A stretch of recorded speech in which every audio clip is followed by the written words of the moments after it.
안녕하세요. 아들을 둘이나 키우고 있는 여자입니다. 분명 아들 하나 낳아서 잘 키우고 있었는데 살다 보니까 남편도 애가 되어 있더라고요.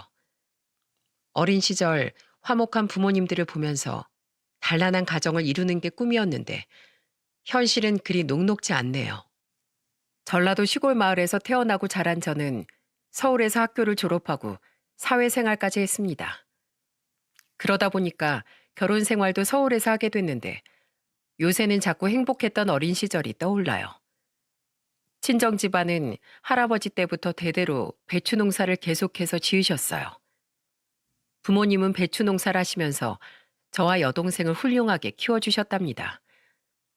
그야말로 배추 농사도 자식 농사도 모두 잘 해내신 부모님이 새삼스럽게 존경스러워요. 왜냐하면 지금 제가 가정을 잘 꾸리고 살고 있는 건지 의문이 들기 때문입니다. 지금 생각해보면 저희 어머니는 가정교육에 엄청 신경을 쓰시던 분이셨어요. 평소에는 한없이 잘해주셔도 저와 여동생이 조금이라도 예의 없는 행동을 보이면 굉장히 화를 내는 그런 분이셨습니다.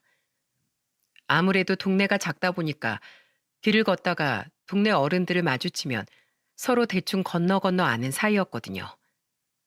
그래서 엄마는 항상 동네 어른들을 보면 꼭 인사부터 하라고 강조하셨죠.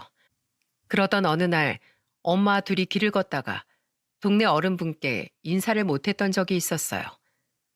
그때 엄마는 저한테 단호한 목소리로 말하셨습니다.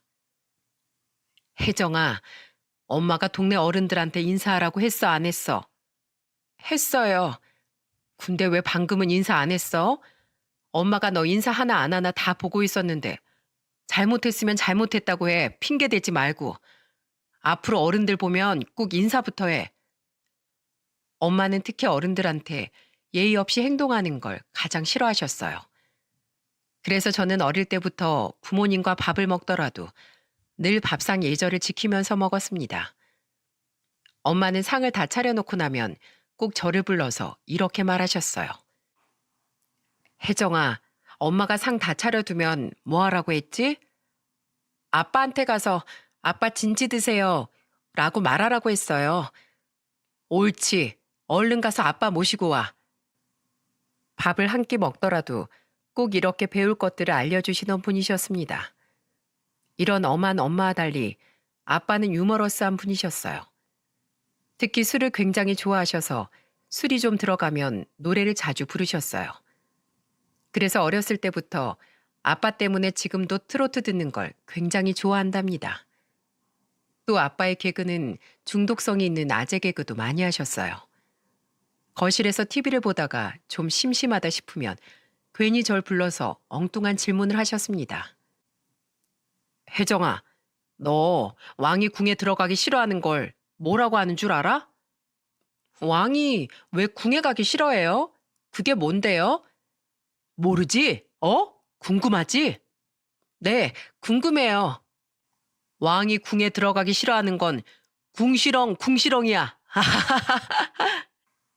정말 어이없는 개그를 하고 아빠는 뭐가 그렇게 신나는지 혼자 배를 잡고 웃으셨어요. 이렇게 들어도 헛웃음이 나오지 않습니까? 이런 장난을 말하라고 하면 하룻밤이 꼬박 새도록 말할 수 있습니다. 이런 개그를 즐기던 아빠는 젊을 적이나 나이 든 지금까지도 이런 한결같은 유머 코드를 가지고 있는 유머러스한 분이셨어요. 엄마는 항상 이런 아빠를 보면서 단호한 목소리로 말하곤 하셨습니다. 애들 데리고 이상한 말장난 좀 하지 말고 책이나 좀 같이 봐. 뭐 하는 거야? 집에선 애들도 좀 쉬자. 학교에서 책 많이 봤겠지. 애들이 자꾸 보고 배우잖아. 얘들아, 너흰 어서 가서 책 봐, 책. 엄마 아빠는 이렇게 정반대의 성격이었어요. 오히려 저희는 엄마가 교육에 신경 쓰다 보니까 좀 더 엄하셨고 아빠가 집안 분위기를 풀어주는 역할이었죠. 그야말로 아빠는 집안 분위기 메이커였어요. 두 분이 이렇게 역할이 정해져 있어서 저와 여동생은 부모님의 사랑을 듬뿍 받으면서 컸답니다. 그 후 저는 대학교를 서울로 입학했고 여동생은 전라도 광주에 있는 학교에 입학을 했어요. 저희 자매가 대학생이 될 때까지 집안에 큰 사건 사고가 없었죠. 지금도 엄마는 저희 자매가 사춘기 없이 바르게 잘 컸다면서 칭찬을 하셨어요. 하지만 아무런 근심 걱정 없이 지내는 가족이 어디 있겠습니까? 제가 25살이 되던 해 정말 예상치도 못한 일이 터졌어요. 그 사건은 바로 엄마가 갑자기 쓰러졌다는 전화였습니다. 아빠는 장난스러운 평소 목소리와 다르게 심각한 목소리로 저한테 전화를 하셨죠. 혜정아, 지금 엄마 쓰러져서 서울에 있는 병원으로 가고 있어. 뭐? 엄마가 갑자기 왜 쓰러져? 일단 큰 병원 옮겨야 한다고 해서 가고 있어. 평소와 달리 심각한 아빠 전화에 저까지 당황스러웠어요. 그렇게 서울로 급하게 옮겨진 엄마의 병명은 뇌종양이었습니다. 저는 엄마의 병명을 듣고 정말 믿을 수가 없더라고요. 항상 씩씩한 엄마가 그렇게 큰 병에 걸릴 거라고 생각도 못 했었거든요. 저는 곧장 엄마가 있는 병원으로 달려갔습니다. 그리고 그곳에서 수척해진 엄마를 보자마자 손을 잡으면서 말했어요. 엄마, 괜찮아? 이게 다 무슨 일이야? 엄마는 애타는 제 물음에도 아무런 말도 못 하셨어요. 옆에 있던 아빠도 막막한지 고개만 푹 숙이고 계셨어요. 식구들은 그저 애타는 마음으로 엄마 곁을 지키는 거 말고 할 수 있는 게 없었습니다. 그저 엄마가 무사히 일어나길 간절히 기도할 뿐이었어요. 그 후 식구들의 간절한 바람이 하늘까지 닿았는지 엄마는 성공적으로 수술을 마칠 수 있었습니다. 그래도 한동안 엄마는 병원 신세를 져야만 했어요. 항암 치료가 힘들 법도 한데 엄마는 저와 여동생 앞에서 한 번도 힘들어하는 모습을 보이려고 하지 않으셨습니다. 저와 여동생은 항암 치료를 받고 있는 엄마 곁에 있으려고 했지만 엄마는 그런 저희를 내보내려고 하셨어요. 나가 있어. 엄마 혼자 있고 싶어. 당신이 애들 좀 데리고 나가 있어줘. 엄마가 걱정되는 마음에 옆을 지켜주려고 해도 힘든 모습을 보여주기 싫어서 저희를 나가라고 하더군요. 그렇게 엄마는 방사선 치료와 항암 치료 등 힘든 치료를 거의 혼자서 다 이겨내셨어요. 힘겨운 치료 끝에 엄마는 점점 건강을 회복해 나가기 시작했습니다. 점점 회복하는 엄마 모습을 보고 그제야 안심이 됐어요. 결국 엄마는 다시 고향 전라도로 내려갈 수 있을 만큼 건강을 회복했습니다. 이런 큰 시련을 겪고 저희 가족들은 더 끈끈하게 똘똘 뭉치는 계기가 됐었죠.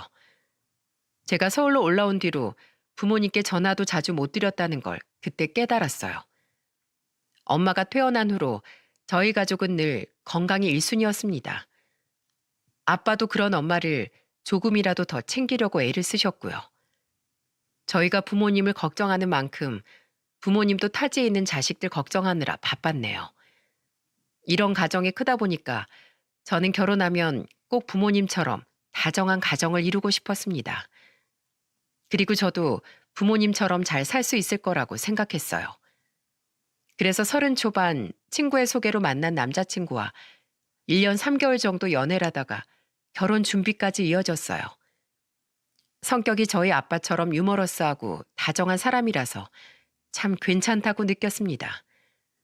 그 당시 중견기업에 다니고 있던 남자친구는 성실하기까지 했어요. 그 사람이 바로 지금의 남편이랍니다. 모든 면에서 두루두루 갖춘 남편을 놓치고 싶지 않아 본격적인 결혼 준비를 시작했습니다. 그때 처음으로 시댁에 인사를 갔는데 시부는 굉장히 내성적이고 조용한 사람이었어요. 저한테 간단한 질문 하나 하시고는 그 뒤로 별다른 말이 없으셨거든요. 이런 시부와 다르게 시모는 정말 말도 많으시고 화도 많은 그런 조울증 같은 성격이었죠. 도저히 종잡을 수 없이 기분이 오락가락하는 통에 정말 진땀을 다 뺐습니다. 오죽하면 시부도 시모 한마디에 깨갱할 정도로 시댁은 시모가 꽉 잡고 살고 있더군요. 처음엔 분명히 웃으면서 인사했는데 갑자기 언성을 높이던 시모 때문에 분위기가 냉랭했습니다. 갑자기 시모가 돌변한 이유는 시부의 질문 하나 때문이었어요. 시부가 그때 시모한테 조심스럽게 물었거든요. 여보, 애들 밥이라도 준비해줘야 하는 거 아니야? 뭐? 밥? 아니, 우리 집에 인사하러 왔지. 밥 먹으러 왔어? 시부의 말에 갑자기 정색하면서 말하는 시모 때문에 좀 당황스러웠습니다. 저한테 웃으면서 말하다 갑자기 시부를 보고 화를 내는데 당황하지 않겠습니까? 그래서 저는 시모를 진정시키려고 당황하는 목소리로 말했어요. 아버님, 저 차 안 마셔도 괜찮아요. 저희 밥 먹고 왔어요. 넌 그럼 그걸 제대로 말을 했어야지. 시부한테 화내던 시모의 불똥이 저한테 튄 거예요. 그 순간 남편이 당황해서 시모를 말리면서 말했습니다. 엄마, 괜히 왜 자꾸 화를 내요? 그만하세요. 처음 인사 왔는데 그러시면 어떡해요? 그래, 내가 우리 아들 체면 생각해서 참아야지. 아들 걱정 마. 엄마 괜찮어. 시모는 남편 한마디에 바로 화난 표정을 바꾸고 차분해졌어요. 기분이 좋았다 나빴다 하니까 어느 장단에 맞출지 종잡을 수가 없더라고요.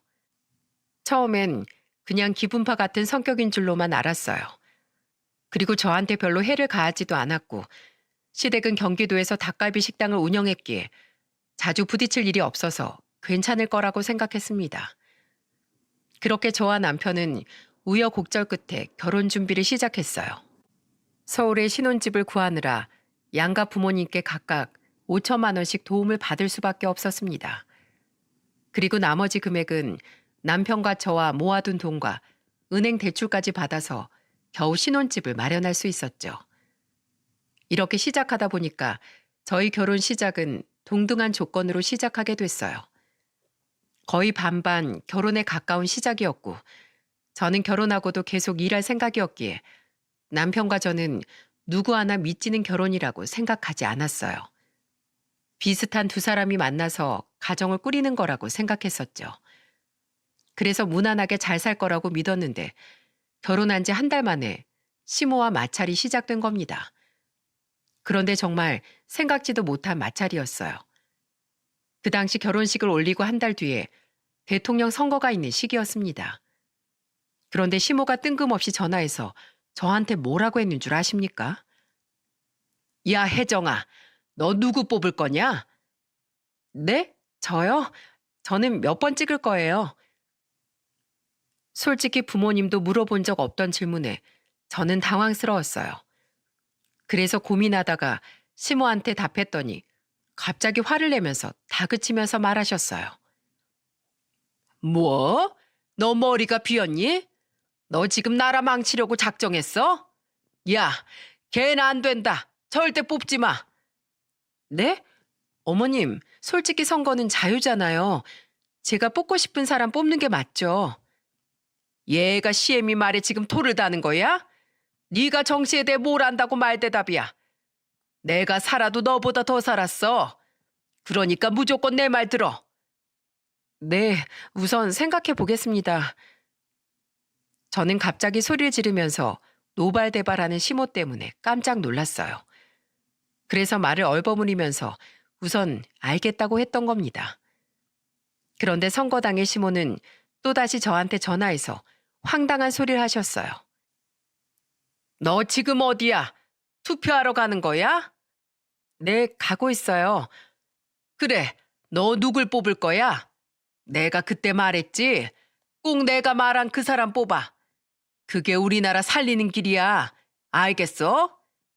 지난번에도 말씀드렸지만 저도 투표권이 있는 대한민국 국민인데 이렇게 누구 찍으라고 말하시는 건 좀 아닌 것 같아요. 어머님 말씀과 상관없이 소신껏 투표하고 오겠습니다. 뭐야? 그럼 너 내가 말한 사람 말고 다른 사람을 뽑겠다는 거냐? 그건 모르는 일이죠. 제가 원래 뽑으려던 후보가 어머님이랑 같을 수도 있는 거잖아요. 그냥 저는 어머님 말씀과 별개로 소신껏 찍겠다는 거예요. 너도 참 인생 어렵게 산다. 찍으라면 찍겠다고 하면 될걸. 뭐가 그렇게 어려워? 아유, 답답해 죽겠네 정말. 하여튼 요즘 젊은 것들은 전쟁 한번 겪어봐야 이 세상 무서운 걸 안다니까. 네 마음대로 해. 아주 나라도 말아먹고 집안도 말아먹어라. 시모는 정말 막무가내로 화를 내고 전화를 끊어버리더군요. 여러분들, 선거는 자기가 생각하고 판단해서 뽑는 거 아닙니까? 저희 시모처럼 저렇게 누구 찍으라고 전화 받으면 어떤 기분이 드실 것 같나요? 저는 그때 너무 기가 막혀서 도무지 왜 저러는지 이해가 안 갔어요. 그런데 저희 시모가 특이했던 건 이것뿐만이 아니었어요. 아들 사랑이 얼마나 끔찍했는지 아십니까? 처음에 결혼하고 신혼초 때는 시모가 매일 아침마다 전화해서 남편 아침 운세까지 읽어줬어요. 그러면서 시모는 저한테 황당한 걸 시키더군요. 예 며느라, 오늘 우리 아들 운세를 보니까 행운의 색깔이 파란색이래. 그러니까 속옷색이라든지 뭐든 좀 챙겨줘봐. 네? 저희 옷 다 입고 출근 준비 끝내고 나오는 길이에요. 뭐야? 너 아침 운세도 확인 안 하고 그냥 나가는 거야? 전 그런 거 잘 안 믿어서요. 얘 좀 봐라. 이런 게 다 내조의 시작인 거야. 남자가 바깥일 잘 풀리려면 이런 작은 거부터 하나씩 챙겨야 한다니까. 운이 따라줘야 뭐 일이 잘 풀리지.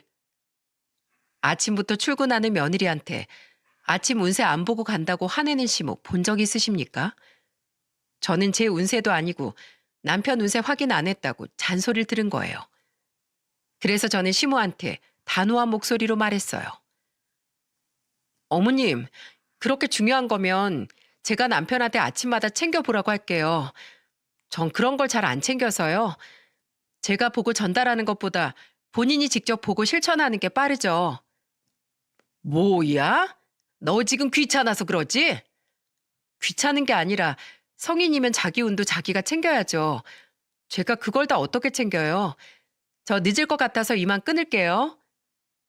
진짜 너무 황당해서 저는 선을 그으면서 말했습니다. 솔직히 한번 시작하면 계속 해줘야 할 것 같아 저는 선을 그었던 거예요. 그렇게 말하고 나자 시모가 가만히 포기했겠습니까? 제가 선을 긋고 전화를 끊자마자 바로 다시 전화를 걸어 저한테 화를 내면서 정말 입에 담기 힘든 욕을 내뱉으셨어요. 시로 시작해서 연으로 끝나는 욕도 서슴지 않고 하시더니 세상 처음 들어보는 욕들을 마구잡이로 하시더군요. 그래서 저는 겨우 전화를 끊고 놀란 가슴 부여잡고 출근을 해야 됐어요. 그날 저녁 저는 남편한테 시모와 있던 일을 다 털어놨습니다. 그러자 남편은 미안한 목소리로 사과하면서 말하더군요. 나 정말 엄마가 그렇게 할 줄 몰랐어. 정말 미안해. 내가 다신 그러지 말라고 꼭 말할게. 진짜 얼마나 놀랐는지 알아? 당신이 어머님한테 제대로 말씀드려. 알겠어. 내가 당신한테 전화하지 말라고 할게. 그때만 해도 남편은 중간에서 중재하느라 진땀을 뺐습니다. 그래도 남편이 나서서 말리니까 조금 낫더라고요. 매일같이 전화하던 횟수도 줄고 무리한 요구도 눈에 띄게 줄었어요. 이때만 해도 남편이 적극적으로 나서주니까 그나마 좀 견딜만 했어요. 그 후 저는 임신을 하게 되면서 입덧이 점점 심해지는 바람에 육아휴직을 조금 일찍 시작하게 됐습니다. 그런데 제가 육아휴직을 내고 집에 있다는 걸 시모가 알게 된 거예요. 시모는 제가 몸이 좋지 않다는 걸 알면서도 괜찮냐고 한 번도 물어본 적이 없어요. 그러면서 시댁에는 매일 제가 전화하길 바라시는 겁니다. 그런데 남편도 처음엔 제 편을 들어주더니 이런 식으로 분란을 자주 겪다 보니까 나중엔 제 탓을 하기 시작하더군요. 저도 시모 전화에 지쳐서 남편한테 하소연하게 됐습니다. 여보, 어머님이 계속 나한테 당신 뭐 먹었는지, 컨디션은 괜찮은지 자꾸 나한테 뭐라고 하시는데 당신이 말 좀 해주면 안 돼? 나 어머님 전화 너무 힘들어. 요즘도 당신 운세 나한테 보내주면서 당신 챙겨주라고 한다니까? 그럼 그냥 좀 대충 둘러대고 끊어. 아니 그리고 우리 엄마가 식당 와서 일하라는 것도 아니고 전화 한 통 하는 게 뭐가 어려워? 뭐? 전화 한 통? 그럼 당신 우리 엄마한테 전화 한 통 한 적 있어? 결혼하고 나서 한 번도 전화 안 드렸잖아. 남자랑 여자랑 같아? 당신은 출가 외인이잖아. 뭐? 요즘 그런 게 어디 있는데? 다시 한번 말하지만 당신이 우리 집안에 한 만큼 할 거니까 그렇게 알아. 왜 당신은 안 하면서 나한테 왜 그렇게 많은 걸 바라는 건데? 그냥 말을 말자. 마음대로 해. 저는 정말 남편 머리를 한 대 쥐어받고 싶었어요. 정말 남편은 남의 편이라 남편이라더니 시간이 지나니까 남편은 제 편이 아닌 것만 같았습니다. 그래서 임신 기간 종종 싸우다가 아들이 태어나자 다시 다정한 남편이 됐어요. 아무래도 아이가 태어나니까 집안 분위기가 달라지는 게 있더군요. 그래서 저는 남편이 이제야 정신을 차리고 가정적인 가장이 되려고 노력하는구나 생각했습니다. 큰아들이 돌이 지날 때까지 남편은 시모 전화도 대신 받고 분란을 최대한 막으려고 노력했었죠. 그렇게 부단히 노력한 세월이 5년이었어요. 신경전 같은 날들이 흐르던 어느 날, 결국 큰 사건이 하나 터지고 말았습니다. 그날은 형님과 제가 시댁에서 김장을 하는 날이었어요. 평소 저와 친했던 형님은 미리 전화해서 걱정하면서 전화도 해주셨어요. 동서, 회사 일로 바쁘면 굳이 안 와도 괜찮아. 아니에요, 형님. 혼자 그걸 다 어떻게 하세요? 꼭 갈게요. 정말 시댁에서 유일한 제 편은 형님뿐이었어요. 그런데 하필이면 일주일 뒤 김장하는 전날 밤 제가 딱 맹장이 터진 겁니다. 그래서 남편도 저랑 병원에 가느라 시댁에 못 갔습니다. 그때 남편이 큰 시숙한테 전화해 제가 맹장이 터졌다고 말해주고 있었어요. 그래서 시댁에 못 갔더니 시모의 반응이 어땠는 줄 아십니까?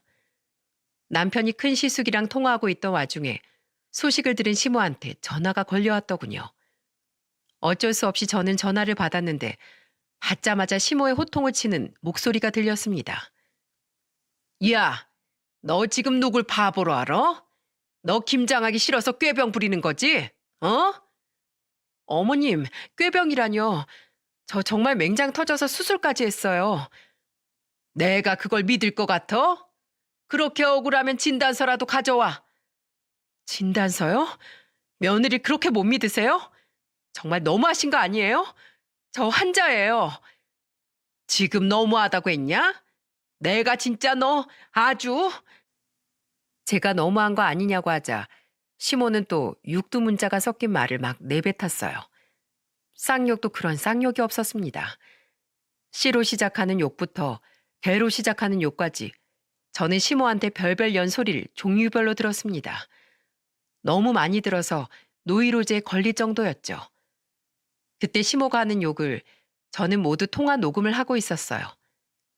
왜냐하면 시모는 항상 흥분한 상태에서 욕을 했기 때문에 진정하면 들려주려고 했던 겁니다.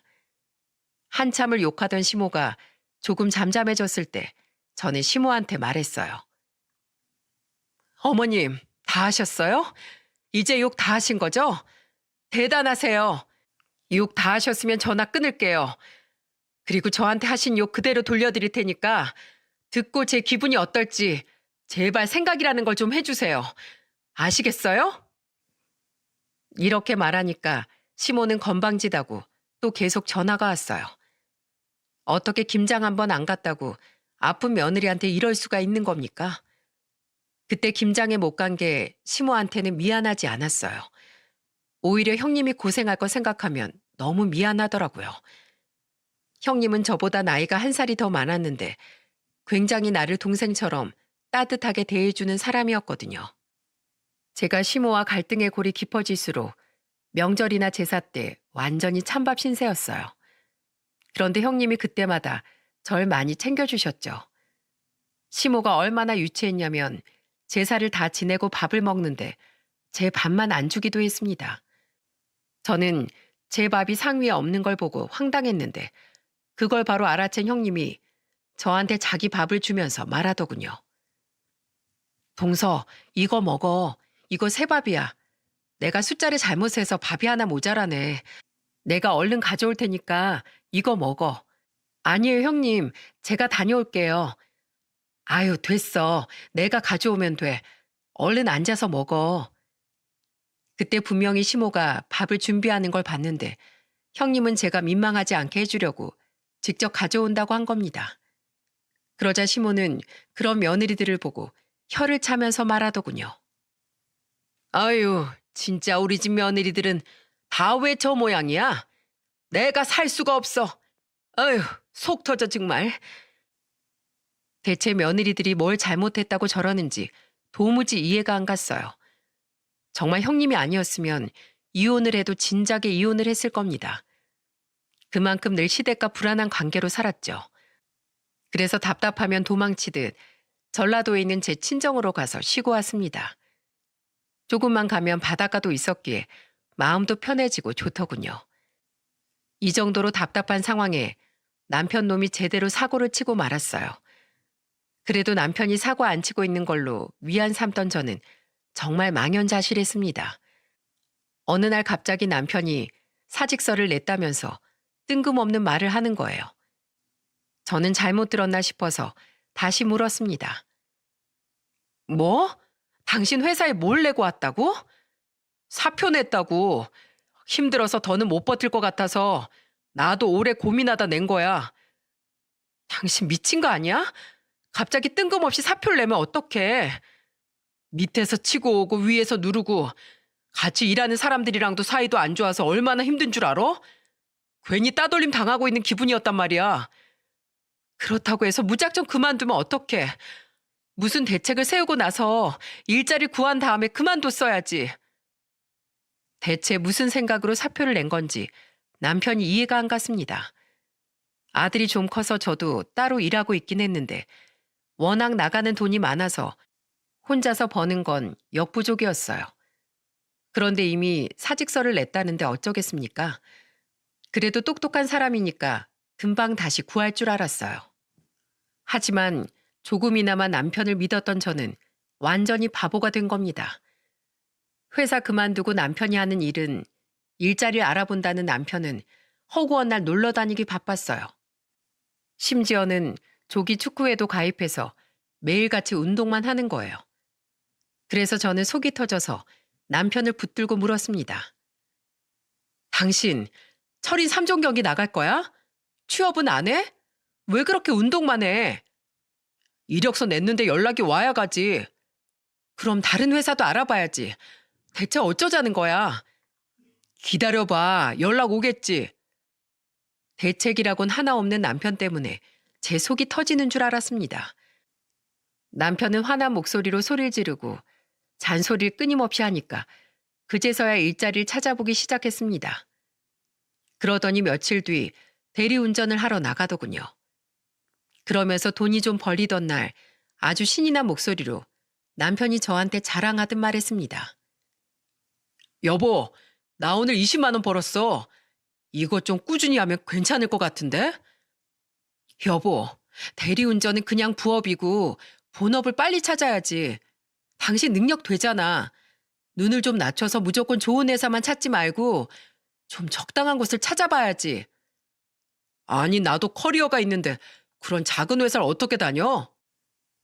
어쩜 생각이 그렇게 짧은지 남편은 돈이 벌린 날은 대리운전 할 만하다면서 기뻐하더라고요. 그래도 꾸준히 다니기라도 하니까 그나마 다행이라고 생각하려고 했습니다.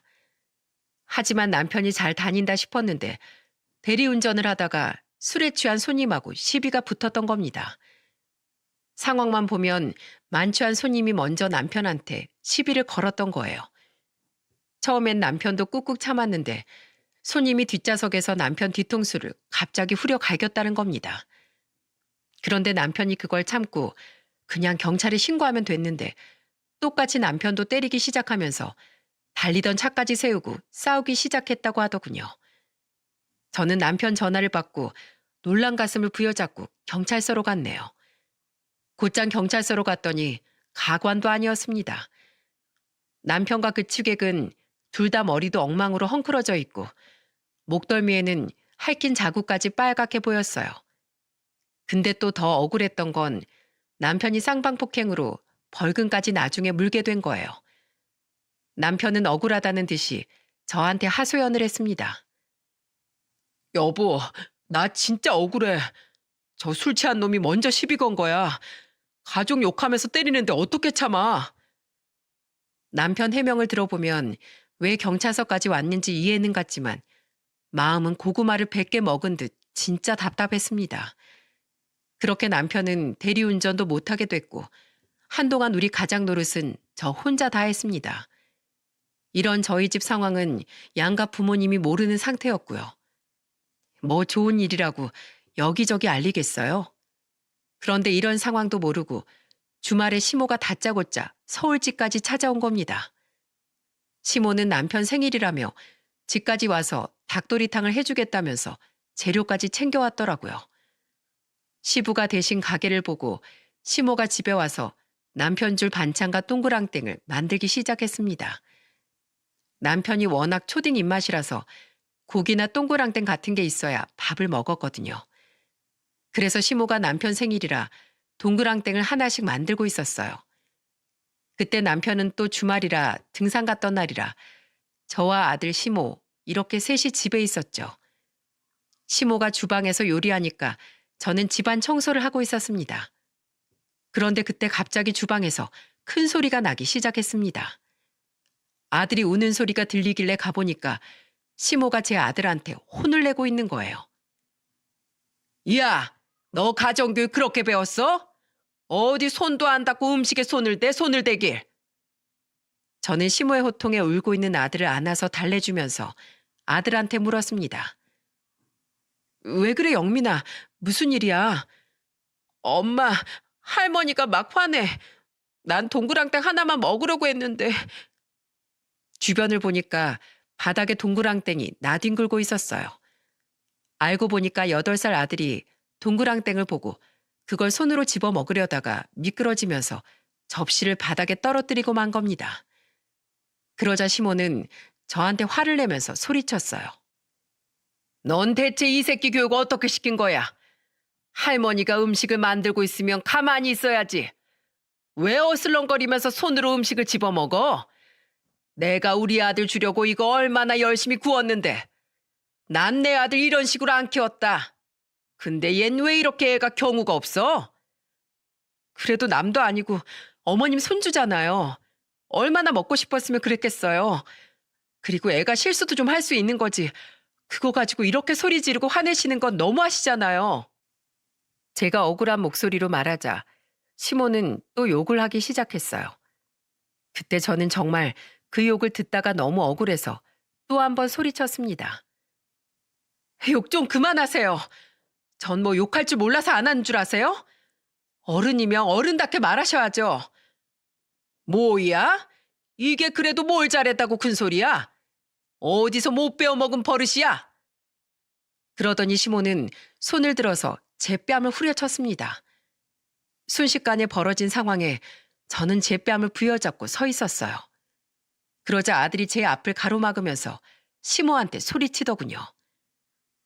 할머니, 엄마 때리지 마요. 엄마 때리지 마. 그 순간 진짜 그냥 눈물만 나오더라고요. 아들까지 옆에서 이렇게 울고 있으니까 저도 이성을 잃고 말았습니다. 그래서 차마 시모를 때리지 못하고 바닥에 있던 동그랑땡을 한 움큼 잡아서 시모한테 던져버렸어요. 그리고 시모한테 악을 쓰면서 소리쳤습니다. 지금 저 때리셨어요? 세상에 어느 때인데 며느리 뺨을 쳐요? 그리고 교육은 어머님 아들이나 시키세요. 지금 어머님 아들 1년째 백수거든요? 뭐야? 우리 아들이 1년째 백수라고? 모르셨죠? 네, 지금 1년째 놀고 먹고 있어요. 아니, 근데 왜 나한테 말 안 했어?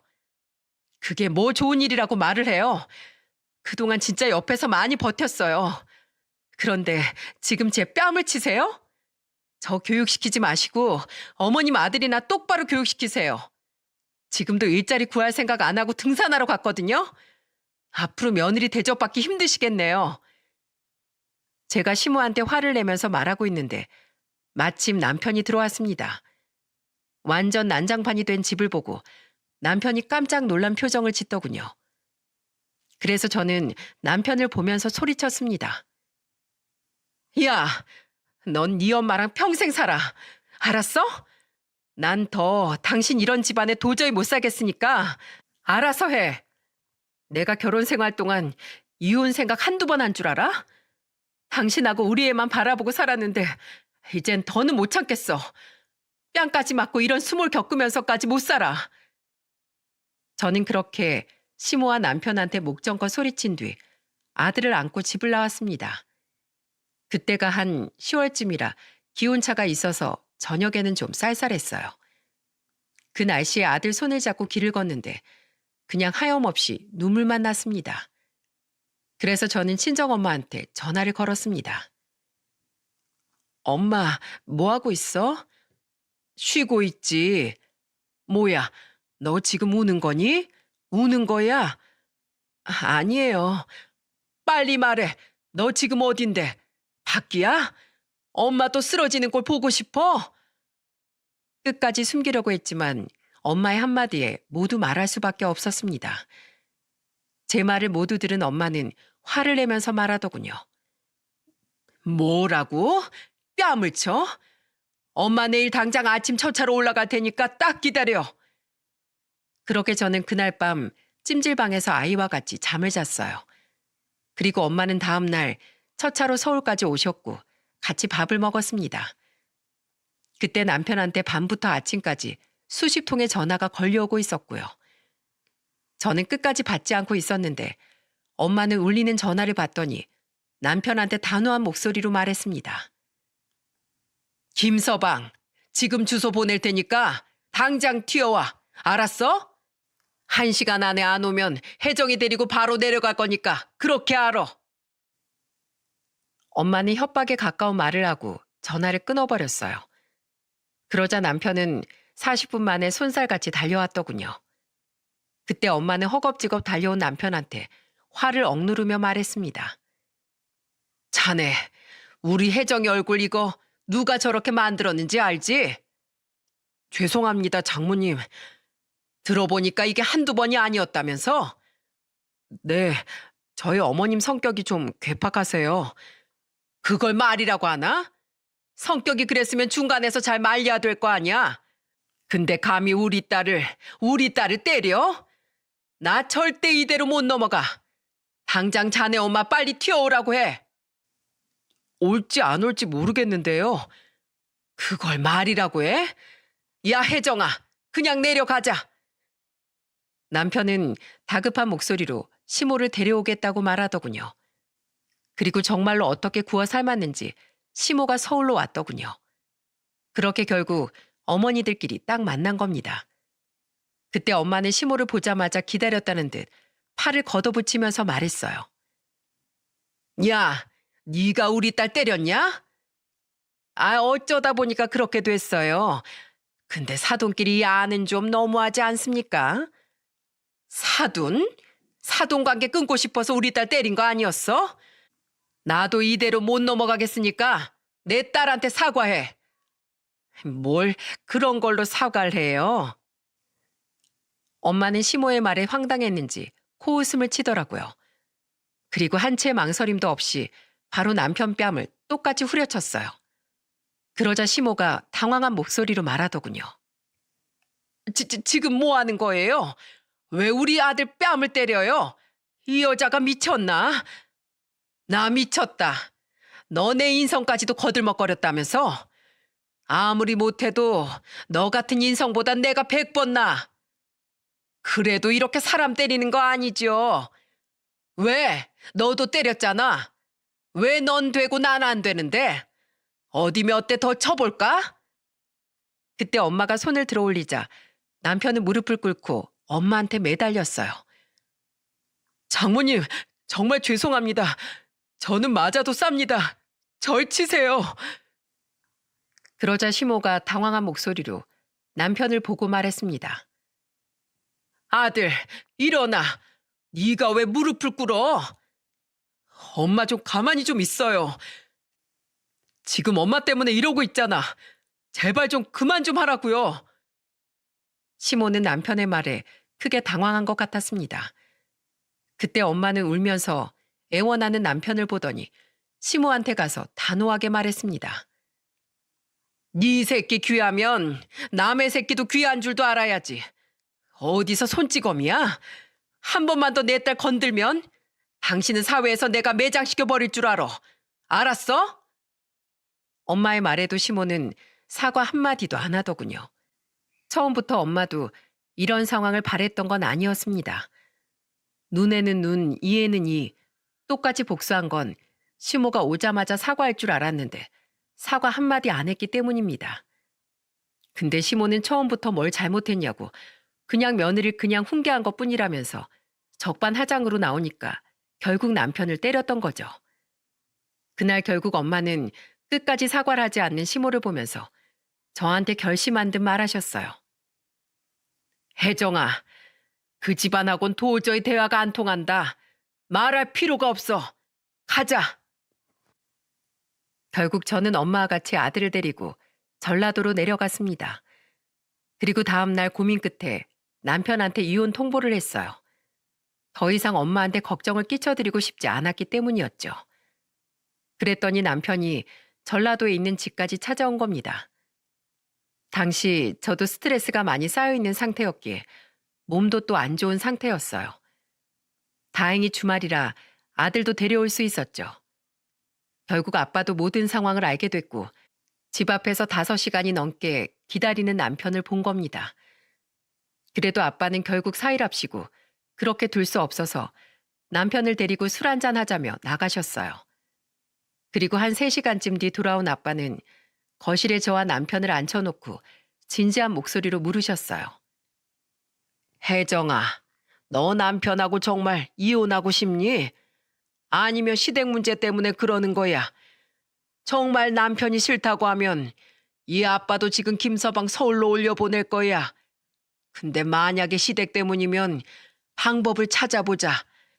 애도 있는데 이성적으로 해결해야지. 아빠의 말에 저는 한숨을 쉬면서 대답했어요. 솔직히 시어머니 때문에 이혼 결심한 게 커요. 이렇게 계속 간섭하면 결혼 생활 유지할 자신이 없어요. 제가 이렇게 말하자 아빠는 잠시 고민하더니 남편을 보면서 말했습니다. 자네, 아까 나랑 약속했지? 그거 지금 내 딸한테 말해주게. 네, 아버님. 여보, 우리 더 이상 오늘부터 시어머니라는 사람 당신한테 없어. 정말이야. 나 좀 믿어줘. 나 여기서 살기로 했어. 뜬금없는 남편의 말에 저는 황당한 목소리로 물었습니다. 그건 또 무슨 말이야? 나 아버님하고 같이 배추 농사 지으면서 살 거야. 그게 마음 편할 것 같아. 그래야 당신이 우리 집안 사람들하고 마주칠 일도 없을 거야. 나도 정말 지긋지긋해. 나한테 당신이랑 우리 아들이 더 소중해. 마지막으로 한 번만 날 받아주면 안 될까? 앞으로 다신 당신 눈에 눈물 나게 하지 않을게. 나 장인어른이랑 약속했어. 남편을 보면서 저는 생각에 잠겼어요. 그러자 아빠도 한마디 거들면서 말하셨습니다. 혜정아, 아빤 솔직히 이혼을 원하지 않는다. 시댁이 문제면 이번 한 번만 나랑 김서방 봐서라도 다시 생각해보렴. 그러자 엄마는 아빠를 보면서 화가 난 목소리로 말했습니다.